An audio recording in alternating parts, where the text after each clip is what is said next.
a Michelin inspector. So they and could get Philly Le Star. Le Star, exactly. Yeah. Philly will likely make its debut in a new edition titled Northeast Cities.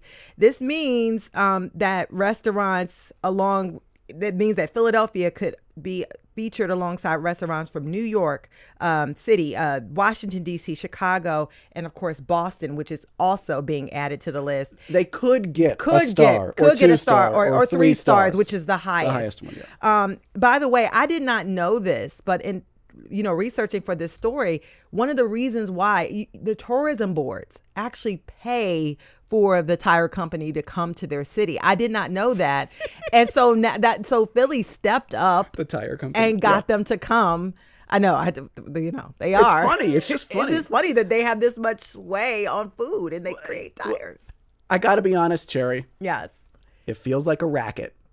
It is Doesn't it? It does. You have to pay for them to come, and now all of a pay. sudden you have a restaurant that's worthy of all this. Good food is not enough, y'all. Can I give Michelin say it again. a recommendation? Michelin. Because look, they're going to go to the fancy restaurants. If they give them a star, 2 stars, or 3 stars, you and I are never getting in there again, which sucks for us. How about a new guide where you tell people the best places to eat while they get their tires changed? Ooh. That's a whole different category of place. You like to eat. a little bakery with some street food? Avi Wolfman-Arent will tell you the sandwich spots and the bagel spots. And can I Go tell ahead. you one? There's a Walmart Supercenter on Delaware Avenue where you could get your tires changed. Right next to it is a Home Depot. Inside the Home Depot is a place called Rocco's Sausages. I've seen Rocco's, yeah. It smells so good. They should be in the guide. That's all I'm saying, Michelin. Okay? Coming up, goodness. We're talking politics. Local delegation. What are they up to in D.C.? We'll find out on the other side of this break. You're listening to Studio 2 on WHYY.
And welcome back, friends, to Studio 2 on WHYY. I'm Avi Wolfman-Arent. And I'm Cherry Gregg. It has been 4 months since our region's congressional delegation went to Washington, and there's been no shortage of headlines since then. Many of them revolve around Pennsylvania Senator John Fetterman, the subject of several recent stories suggesting he's grown more erratic and isolated.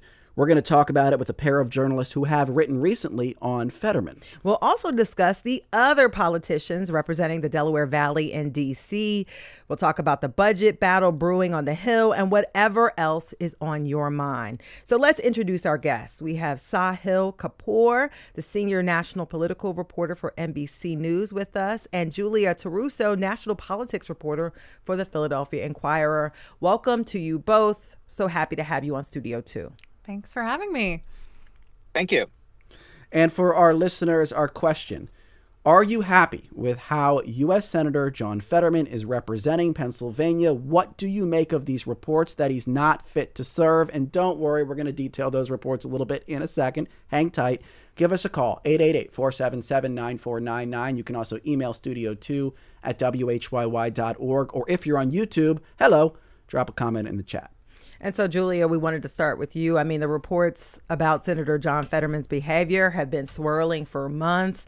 Some of it whispered, some of it a lot louder. But your recent reporting really looked at the issue of is he doing his job? And what did you find out? Who did you talk to? Lay it all out for us. Sure. Yeah. I think it's worth saying up front that when it comes to the senator's mental health or his treatment plan, no one really knows what's going on other than the senator and his doctor. But I just wanted to look at kind of what his day-to-day job looks like, and how people who've worked with him have been observing him in recent months. And they reported a really kind of absentee senator who, doesn't take a lot of meetings, who doesn't go to a lot of committee hearings, misses a decent number of votes. He has, I guess, the third worst record right now in the Senate for vote attendance, although most of those votes have been procedural. They're the votes that happen on Mondays or Thursdays when senators are traveling. Still a much higher absentee rate than the kind of median average. These staffers kind of built on some complaints we heard before some of these stories came out that Senator Fetterman isn't a senator who really travels the state the way some senators might in their downtime, doesn't do a lot of public town halls or events. So I think all of these things taken together with some of the other concerns are what we're hearing right now. And just to recap the timeline a little bit, he ran for U.S. Senate, the second time, but he ran successfully for the U.S. Senate in 2022. He had a stroke shortly before the election. In 2023, he was treated for clinical depression. And so that is kind of like what's undergirding, I think, a lot of this conversation. And then there was this email from his now former chief of staff to his doctor, basically saying in the letter, the former chief of staff saying, I'm very concerned about John Fetterman. Like, I'm personally concerned for him. 1,600 word email, right, Julia? I think you've seen it at this point. Can you tell us sort of what was laid out there and then what some of the reaction has been to that letter? Yeah, I think, first of all, that background is so important. I mean, just the tumultuous start that Senator Fetterman has had. And when he came out of that treatment for depression, he was really lauded for, being an advocate for mental health and seeking treatment. And Adam Jentelson, the former chief of staff who wrote that memo, was alongside him when that was happening. I even remember going to D.C. and spending a day with him and them talking about he used to take the tunnels back and forth from his office to votes, but now he's walking outside and, things are looking better. So I think what the memo laid out, like you said, in extreme detail, was Jentelson's concerns to this doctor about whether the senator was following a treatment plan that he seemed to be somewhat privy to, his use of social media and phone time, which the memo implied, was a red flag or something that doctors wanted him to avoid, erratic behavior.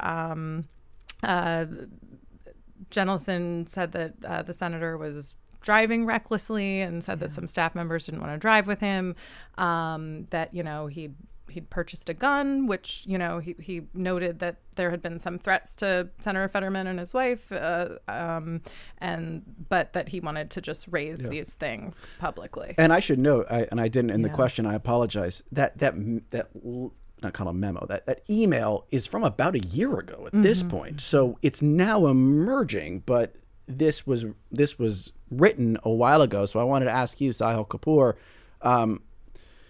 what has been the reaction to your writing, to Julia's writing, and to this New York Magazine article on the Hill? And what more have you learned in the aftermath as that this letter has now become public and generated all of this chatter? So a couple of things. We've interestingly seen more Republicans coming out and defending Senator Fetterman than we've seen much reaction from Democrats about anything. And, they like him because he is willing to buck his party. He is willing to go against the left of his party in particular on some very high profile issues, most notably all things relating to Israel. He's much closer to where the median Republican lawmaker is than the median Democratic lawmaker, certainly closer than the median Democratic voter on Israel policy. So the fact that Republicans have a Democratic ally on that issue, it means something to them. We've seen several of them come out and defend Fetterman, arguing that these are either disgruntled staffers, former aides, or that this is kind of a conspiracy to go after John Fetterman because he's breaking with his party on certain issues. So that's been their argument. We have focused in our recent story on a couple of things. The first is the extent to which he is withdrawn from Senate business. We ran some numbers. We know how much how many votes he's missed on the Senate floor. I think that's pretty well known. We looked at the committee hearings as well, and we found out that he skipped almost all of them. He's on the Senate Commerce Committee. He skipped 25 out of 26 hearings or business meetings this year. He has skipped all 11 Senate Agriculture Committee meetings for the year of 2025. I mean, this is a remarkable extent, of withdrawing from what is pretty important, pretty basic Senate business at this point. So that's the gist of what we looked at in this story, in addition to the fact that he has been clashing with his Democratic colleagues in some pretty high-profile ways. One example that we led with in our story, and we confirmed it through several sources who are familiar with this episode, back a few months ago when Pete Hegseth, now the Secretary of Defense, was coming before the Senate for his confirmation, John Fetterman was considering voting for him. And this trickled out to some Democrats. They wanted to try to lobby him to vote against Hegseth, seeing him as unqualified, and everyone remembers the battle that happened there. But Senator Patty Murray, the recent president pro tem, one of the most senior Democrats in the caucus, whose office is near Fetterman, reached out and wanted to meet with him and just chat with him about it. And Fetterman refused to take the meeting, which is very remarkable. There was another episode with Senator Jeanne Shaheen, who was trying to cut a deal with Republicans on an ICC sanctions bill, trying to make it more moderate than what she and many other Democrats perceived to be an extreme opening bid by Republicans. And she was trying to lobby Fetterman to essentially not endorse the Republican version too quickly. And that led to a brusque interaction between the two of them on the floor, where he told her something along the lines of, "If you want my support for this, you should put me on the Foreign Relations Committee," which she doesn't have the power to do. Can't do that anyways, yeah. And he knew that. So this is what we're looking at. Not so much the mental health stuff. Put that entirely to the side. We don't get into that in this story. That's subjective. That's conjecture. I understand that, and that's for the doctors to recognize. Even though we also did see that letter from Adam Gentleson that Julia just mentioned. But this is more about his Senate duties, the extent to which he is or isn't performing them. Yeah, and I want to play a clip because we haven't heard from Fetterman. Like we said, we've reached out to his office. He did not, he's clearly not on the show, declined to participate. But I want to just play this clip. This is John Fetterman walking through the Capitol on Sunday, talking with reporters. This is what he had to say. John Fetterman's not afraid to stand out. It was a hit piece, a one-source hit piece, and on some anonymous sources. So there's nothing new. For me, it's like, it's like in the Goodfellas, everyone takes a beating sometime. It was just a dumb hit piece, and we've all moved on. And of course, he's talking about the New York Magazine piece that went in depth about his mental health. But Julie, I want to get your reaction because we've also done some local reporting. You've done some reporting that it's not just, it's not one source here. There are other sources. There were meetings in Pennsylvania where outbursts happened. There have also been a lack of appearances in Pennsylvania. Can you give us a little bit of the facts that you've uncovered in your reporting here? Yeah, I think there's been a long simmering frustration with kind of core Democratic primary voters, probably more progressive voters in Pennsylvania with Senator Fetterman, both his ideology and his lack of public appearances where they can kind of take him to task for that. And then I think separate from that, there are lawmakers in Pennsylvania who they compliment Senator Fetterman's staff, but they really say they have very little interaction with him. Many of them have. So I think the personal professional relationships is another piece of this. I do think it's worth mentioning, Senator Fetterman has never been a Typical politician, Yeah. right? That He ran complicates on this that. whole It conversation. really does. And Yeah. when he was running for Senate, he swept that Democratic primary. He won every county in Pennsylvania, and he had almost no Pennsylvania elected lawmakers endorsing him because he's not like a relationship building kind of guy. However, to Sahil's point, in the Senate is historically, there's only 100 members. It's a place where people work together and build relationships. It's a little clubby. Yes. So I think, some of what you're hearing from the Hill has always been present in Pennsylvania. And it's worth noting, as we sit here in Philadelphia, he really has done almost nothing in Philadelphia with Philadelphia lawmakers. Even just some, visits. some of them have even spoken out. A few, but some have spoken out against that. Yeah, and some of his former staffers have told me, he doesn't particularly like kind of the politicking in Philadelphia, and he's from the other side of the state, and there might be a little bit of a chip on his shoulder there. Yeah, it just reminds me, actually, it's just an anecdote, but I remember he visited our station once. This was on the campaign trail, and he was on the bench. There's a bench outside of our studios here. That. And he was just sitting there by himself for maybe 10 minutes or so. And at the time, I thought, I've just never seen a politician do that. Didn't come in. Just sat outside. Just sort of sat outside by himself with his thoughts. And usually traveling with an entourage, it's, shaking hands, kissing babies, whatever. It was remarkable. And it speaks to what you're talking about, Julia, is that he's never been sort of like the typical glad-handing politician. Let me bring in some callers now, because we do have some folks waiting on the line. On line 2, we've got Ann from Doylestown who wants to chime in on this. Ann, you're on Studio 2. What's your question or comment? I have a comment that one of the issues is being fair to John Fetterman with his illness. And I could identify myself as a mental health advocate, as I had a family member who had a serious mental illness. So I have all sympathy for that, and I hope he's getting proper treatment. But on the other side, is it fair to the constituents like myself because he's not doing the job to be doing? That's a fair question, Ann. And I think a lot of people are asking that. Let me bring on another caller now. This is Jeff from Chester County on line 1. Jeff, you're on Studio 2. What's your question or comment? I've got a comment. I think you guys just mentioned his original campaign. I think if the Democrats were to miss having a close look at what he did there, his campaign ran counter to that Hillary Clinton deplorables moment, which was just awful, right? That elitist moment in the party, I think, was a terrible turning point. He flipped that completely and won people over, people that knew who he was. He went to the towns. He kind of did the opposite of what you're talking about now, but, they'd be crazy to not look at how successful he was in connecting and turning that deplorables into, I hear you, your concerns are valid, I'm here for you. So yeah. Thank you. Thank you, Jeff. Jeff from Chester County. By the way, if you want to chime in, are you happy with how U.S. Senator John Fetterman is representing Pennsylvania? What do you make of the reports that he's not fit to serve? You can call 888-477-9499. You can email studio2@whyy.org.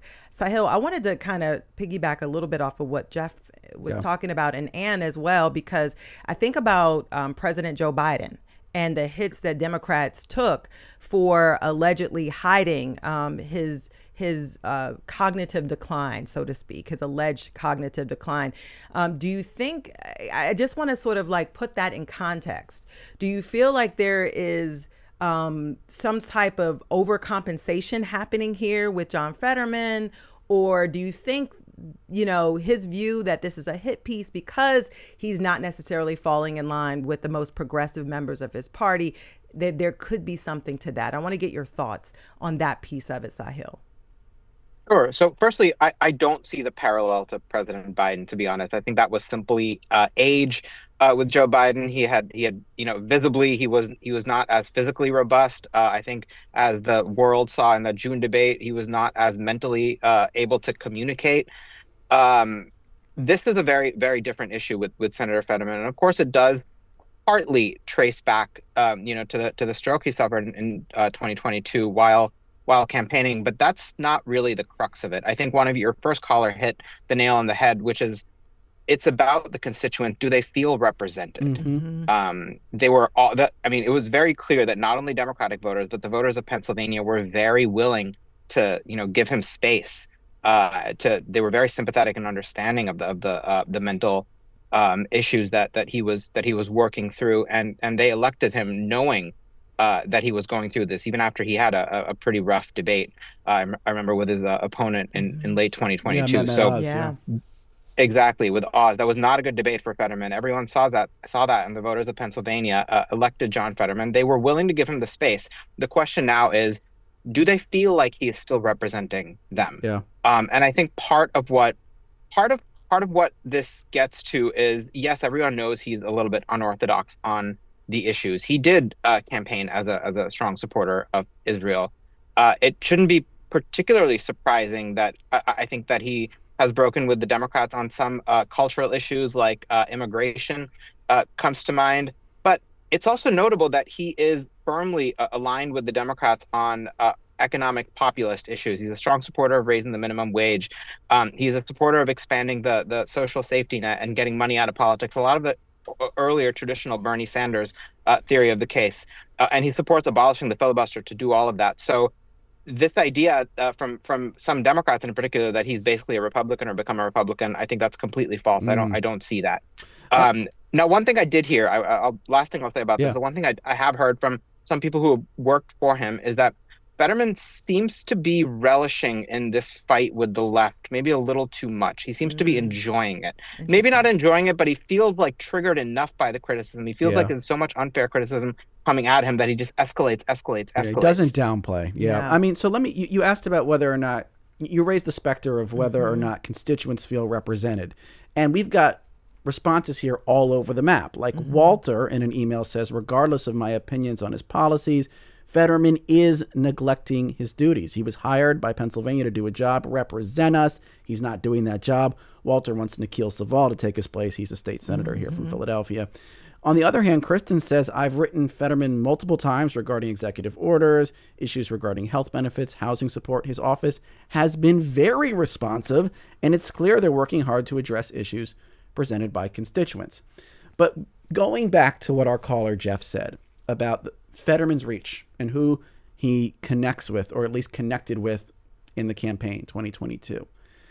When I read the responses from other U.S. senators to this sort of evolving controversy, I feel a lot of them, Sahil, are worried about alienating him because they are worried about alienating those voters, and they see him as a bridge to people that they are struggling to reach. Is that tamping down the criticism right now, do you think? So I think you're touching on a really important point, which is that there is a significant group of prominent Democrats who believes in the broader Fetterman project, the worldview that, yes, economic populism mixed with some cultural moderation and centrism is the way for Democrats to win. That, he was a little bit ahead of the curve, arguably, on the issue of immigration, realizing that voters in swing states like Pennsylvania had moved to the right of where the Democrats were, and that it is the right move to moderate on those issues. So yes, I think that's part of why, and Adam Gentleson will say this as well. He still believes in the general Fetterman ideological project. He just is questioning whether Fetterman is the right person to carry that torch, and whether he is, whether he's fully carrying out his job and fully carrying out his duties on that front. What I've also heard from Democrats in the Pennsylvania congressional delegation, and broadly in Congress, is that he doesn't really have a relationship with them. He's a bit of a loner. And that also raises the question of, yes, I think many voters like the fact that he's a bit of an iconoclast, that, that he's willing to throw punches in whatever direction. But how effective can you be, I think, is a question if you're alienating people like that. Yeah, I want to read this email from Frank, who says, I was a supporter of John Fetterman's Senate campaign. I ran the Broad Street run wearing his legal weed for PA shirt. I was very hopeful he would be a progressive voice in the Senate. I am not thrilled with his current performance, but I hope and feel he should be treated with kindness and understanding due to his health issues. I want to bring in another caller. We have Rebecca from Manayunk. Rebecca, you're on Studio 2. What's your question or comment? My comment is that I think the progressives who are coming after Fetterman are going to be very sorry if he leaves, because he might be the last Democrat that will be elected as a senator for my great state of Pennsylvania.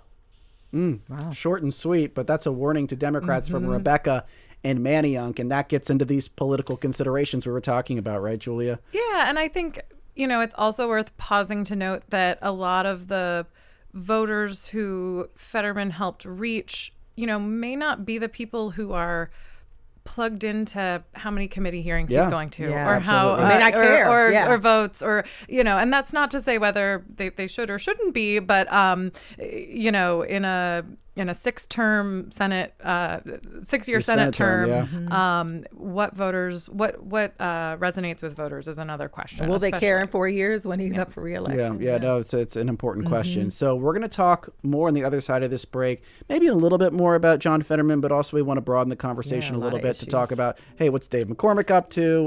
Let's maybe talk about this big budget battle. So there's a lot to get to. Julia Taruso, national politics reporter for the Philadelphia Inquirer, is with us, as is Sahil Kapoor, a senior national political reporter for NBC News. And you keep those calls and emails coming. studio2@whyy.org, 888-477-9499. We will be right back.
And welcome back to Studio 2. I'm Cherry Gregg. And I'm Avi Wolfman-Arent. If you're just joining us, we're talking politics this hour with a focus on what our local reps are up to in Washington. Our guests are Sahil Kapoor, senior national political reporter for NBC News. We also have Julia Taruso, national politics reporter for the Philadelphia Inquirer. Of course, we want to hear from you. What are you guys thinking about what our delegation is up to in Washington? What do you want to know? We've got a pair of experts here. You're not going to get this opportunity every day, so give us a call, 888-477-9499. You can email studio2@whyy.org. As we sort of transition away from the Fetterman conversation, want to read in a couple more emails and comments. Here we have Hal, who says, I think the articles were written by people unhappy with Fetterman's positions in an attempt to discredit him by any means available. I'll just add as a coda, the people writing them were journalists, but I think Hal's referring to the sources cited in those articles. And so, I want to say also, Lisa, nothing mentioned concerning his health and staff relationships supersedes his lack of attendance at committee meetings, town halls, or votes. And Bradley says, when conservatives questioned his mental fitness during the election, you said we were being cruel, lying, et cetera, et cetera. Now that he doesn't march in lockstep with the leftists, now you have a problem with him. A lot of people do feel like this is politically motivated. And one of the things we talked about, and I wanted to kind of tee up this political ad that we have here, because there has been, this is an ad by the Conservative Club for Growth that's running on Fox News right now. It's actually praising Senator Fetterman, and it goes on to urge him to support extending and expanding the Trump tax cuts. Take a look. John Fetterman's not afraid to stand out. He has bucked his party on many different occasions. Because he's standing up for every working family in PA. I am not just the senator for Democrats in Pennsylvania. I'm a senator for everyone in Pennsylvania. So interesting ad there, Julie. I want to, sort of use that ad to pivot because one of the people that he's become pretty cool with is the Republican Senator Dave McCormick here in Pennsylvania. Can you talk about that relationship, what it's looking like, and then tell us what is Senator McCormick up to? Because we haven't heard a lot from him either. Yeah, I think we said at the beginning of this conversation, I think Sahil brought it up, Republicans have really been more forceful in their defense, I guess, at least unprompted, of Senator Fetterman, and that includes Senator McCormick. And, as much as Senator Fetterman campaigned for Bob Casey, almost as soon as Senator McCormick was elected, they got dinner with their wives and they tweeted about it. They're both from, the western part of the state. They recently sat down for an interview together in Senator Fetterman's home. There's like pictures of his dogs running around. And I think they both see, a benefit to having a good working relationship, to projecting a good working relationship. And for Senator McCormick especially, I think that's been easy to do because of Senator Fetterman's, willingness to go to Mar-a-Lago to meet with the president or end his defense of Israel.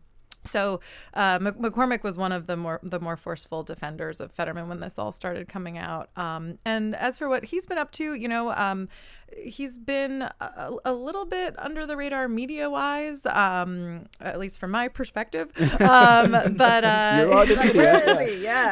Really, he's doing some interviews, but not with me. I think he really has kind of been a solid defender of President Trump, even on issues when you might have expected him to maybe show a little distance. When Doge was doing a lot of cuts, when tariffs came up, he was very much kind of having this let's wait and see, let's give him the time to work approach, and kind of keeping a lower profile up on the Hill as a freshman. Yeah, and when you looked at McCormick's background when he was running, hedge fund guy, comes from sort of the world of investment, capital C, capitalism. You might have thought, hey, when it comes to something like tariffs, like he might have a dissenting opinion, free trade, etc. Haven't heard that yet, but there are kind of camps emerging, right, Sahil, in Washington when it comes to sort of where Republicans stand on this budget and economic issues more generally. It seems like there's a more populist camp, seems like there's a more Reagan Republican camp. How is that playing out with this budget negotiation right now, and where should we be looking for potential compromises, fault lines? So firstly, on Senator McCormick, Julia is right. He has been fairly quiet so far and frankly very predictable.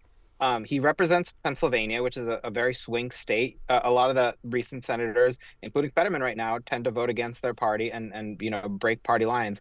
I don't think we've seen Senator McCormick do that even once.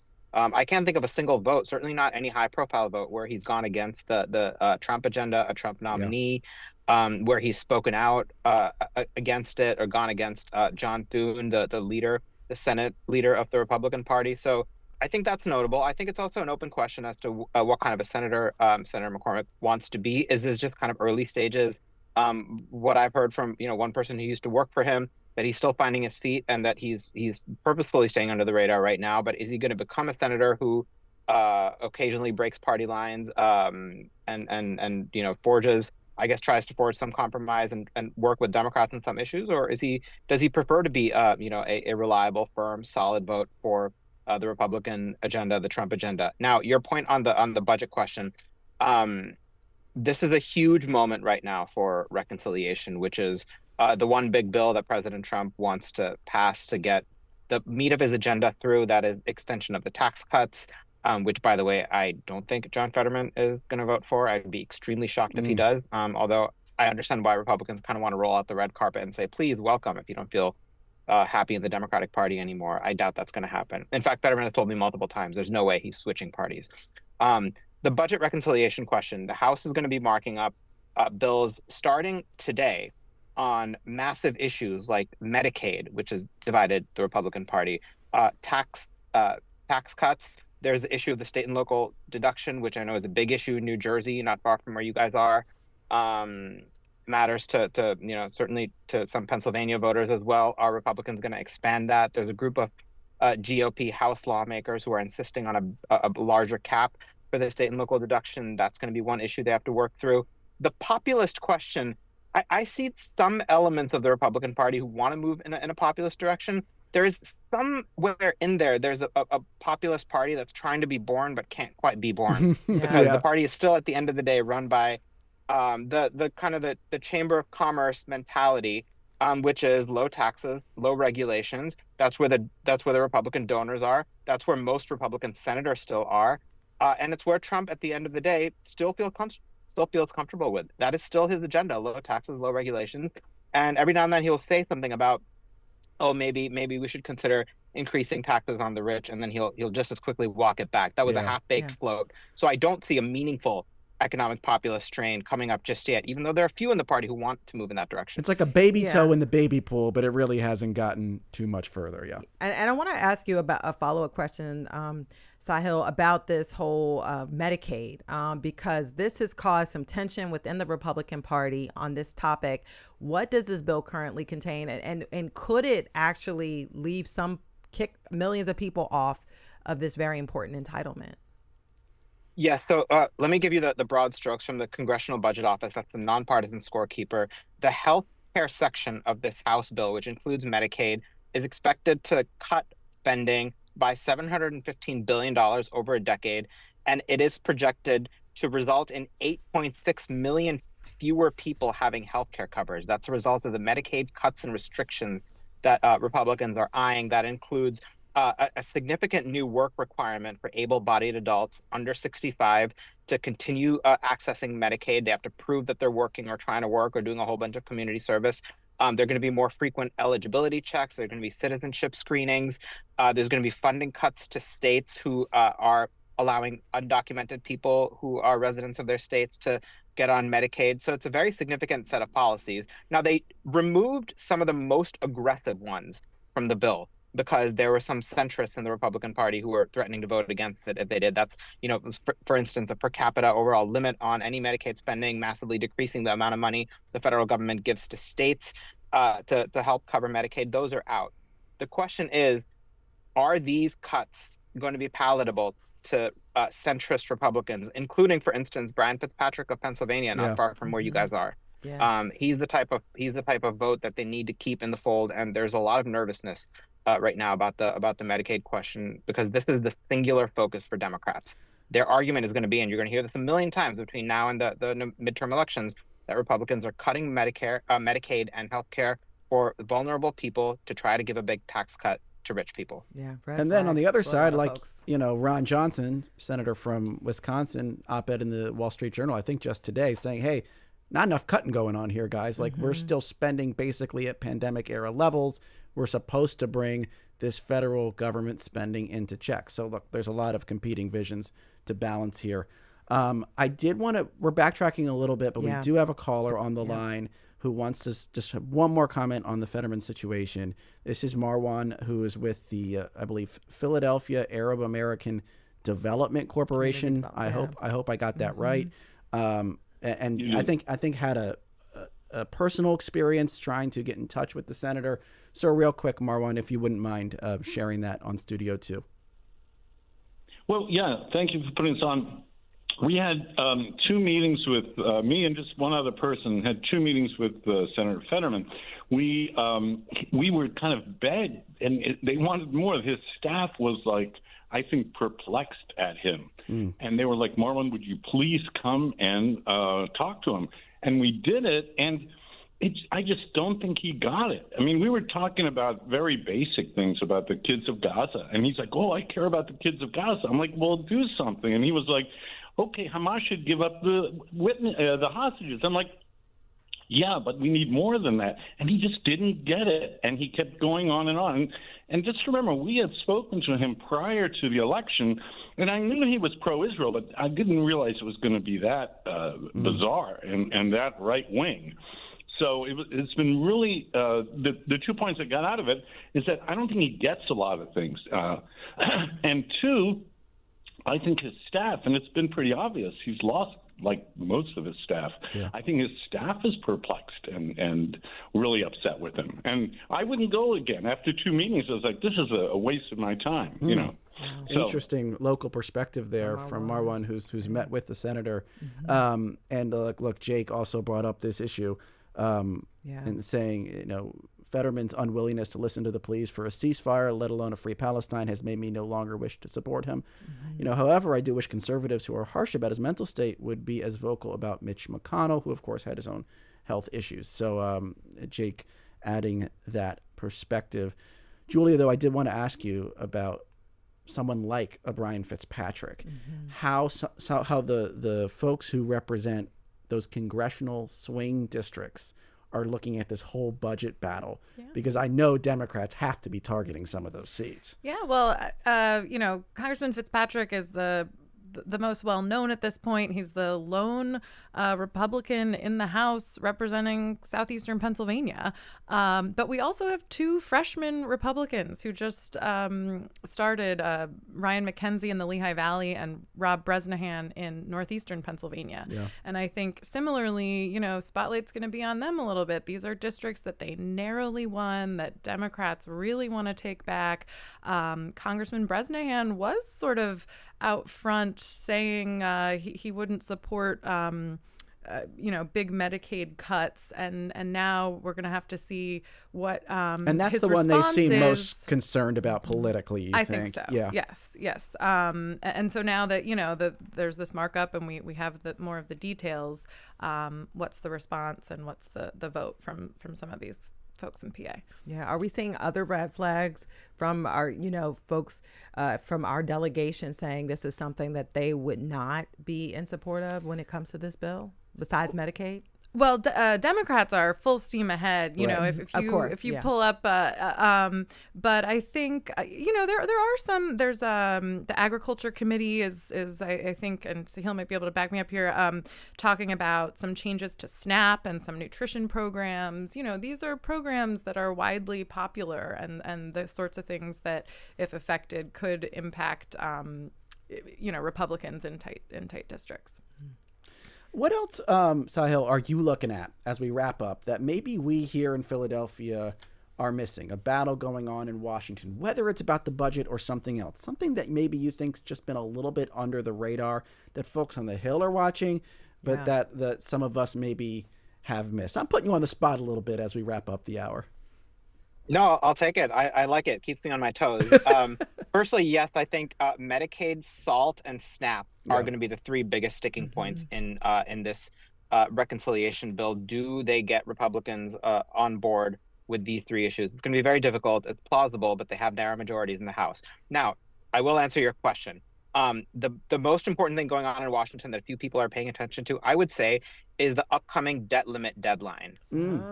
Mid-July to August is when the Treasury Secretary says Congress has to act to increase the debt limit, or the U.S. could be headed for a global economic meltdown by defaulting on the debt for the first time in the country's history. Now, this is up to the Republican House majority and the Republican Senate majority to lead on this. They are trying to do this all in one big bill. They've talked a lot about deadlines so far. They've talked about Easter. They've talked about Memorial Day. They talked about 4th of July. Those are all fake, made-up deadlines. Nothing happens if you blow right past them, and they have been blowing past them so far. If they miss the debt limit deadline, if they get to the end of July and they're staring down the August recess, and they have not passed this one big bill where they expect to raise the debt limit, we could be headed for a catastrophe. And before that, I think the thing to look for is, unless they're able to get consensus on that in July, they need to find a way to work with Democrats to do it, because unless they do it in this bill, it goes to the 60-vote Senate process. So don't sleep on the debt limit. So something to look forward to during your summer vacation there. Sahil Kapoor, thank you so much for your time. He's the senior national political reporter for NBC News. Same to you, Julia Taruso, national politics reporter for the Philadelphia Inquirer. Great to have both of you with us this hour. Yeah, also appreciate all our callers today and everyone who emailed and commented. And thanks to our producers, Debbie Builder, Paige Murray Bessler, and Andreas Copes. Thanks to Mike Schiffler, our visual producer, and to Al Banks and Tina Kalake, who engineered today's show. Our executive producer is Kevin McCoy from Studio 2 here at WHYY in Philadelphia. I'm Cherry Gregg. And I'm Avi Wolfman-Arent. We will talk with you tomorrow. And coming up tomorrow, provocative premise alert. Uh-oh. Are we living in the worst ever era for pop culture? Hundreds of TV shows get made every year, streaming services releasing tons of new songs every day, podcasts, video games, emerging media for every taste, interest, and hobby. But more content doesn't always mean better content. Email studio2@whyy.org and tell us what you think about music, movies, and TV these days. And tune in tomorrow. Coming up next on WHYY, it's Here and Now. See you tomorrow.